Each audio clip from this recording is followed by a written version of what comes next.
picking and choosing our battles. Good morning, everybody, and welcome to the Recovery Classroom. My name is Drew.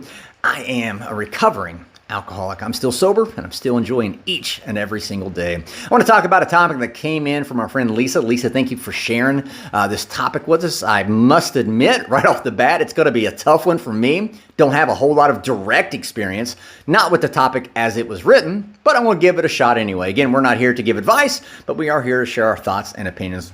And the topic as it was submitted is dealing with narcissistic parents. Now, I'm going to make some assumptions. I don't know this. I may be entirely wrong, but I'm going to make some assumptions and add a little bit of context. I'm assuming that we're talking about dealing with narcissistic parents that we live with or that we have to interact with very often at a high frequency level. So in other words, we have to interact with these people quite frequently. Again, I can't speak to that directly, especially in the context of a parent.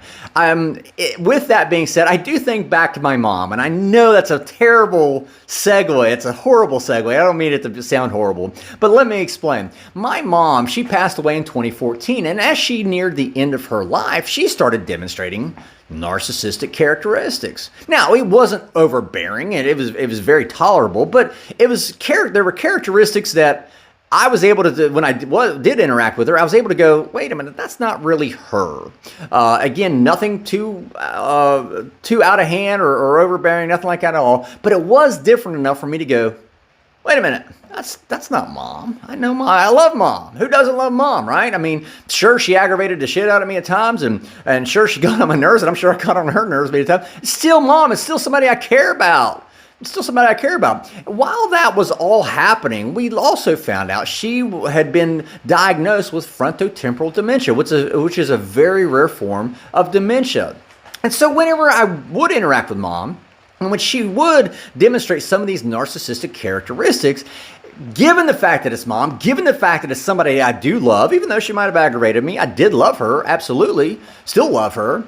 It was a little bit easier for me to handle correlating those characteristics she was demonstrating with her dementia, with her mental health. And that's my point. Maybe the people that we do interact with, maybe those narcissistic tendencies and characteristics that we're witnessing, maybe that's not them. I know my mom is not a narcissist at all. Maybe those characteristics that I've witnessed wasn't her, it was her dementia. Maybe the people that we interact with that do demonstrate those characteristics, maybe it's really a mental health crisis going on. Now, I'm not a doctor. I don't have any medical training whatsoever, so I can't make that diagnosis. But to me, it does stand to reason. If I'm seeing people act out of their norm, well, it's easy for me to correlate that to maybe there's something going on in the brain chemistry, in their brain. And maybe that's why they're acting and behaving this way. Now, outside of the context of parents, I can tell you, I have dealt with a lot of narcissistic people.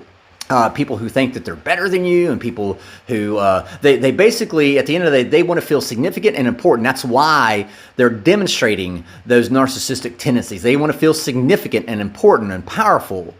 Again, the definition of narcissism. And again, I go back to that reasoning. That may not be them. Maybe it's just their mental health crisis. Maybe it's a mental health crisis that they're experiencing. Let me say this. One of the most valuable lessons I learned whenever I first came into recovery was I can't change what people do, say, and think. I couldn't control what I did, said, or thought, right? So why would I want to try to control what other people do? I can't do it. What I do have control over is my response to that. And so whenever I deal with people who are like that, who want to demonstrate those characteristics, I ask myself, is it really worth it? Is what they're doing or saying or thinking, is it really worth an argument? I get to pick and choose my fight. And 9.5 times out of 10, that narcissist, it's not worth engaging. Matter of fact, it's just, what's the point? What's the point of engaging with someone who doesn't want to consider that they may be wrong? You ask yourself, is it really worth picking this fight? Do I really have a shot? What's really surprising to me, though, is where you will find some narcissists. And this was a big wake-up call for me. Believe it or not, I've met narcissistic people in church. That was a big shock. A bigger shock I don't know if it should be a big shock, but it was. A bigger shock for me was you could find these narcissistic people in the rooms of recovery. If you don't believe me, I can take you to some rooms where you'll walk in and you'll immediately know who the narcissistic people are in that room. They usually have a really bad 1980s haircut and are too busy telling you how you're doing shit wrong, but I digress.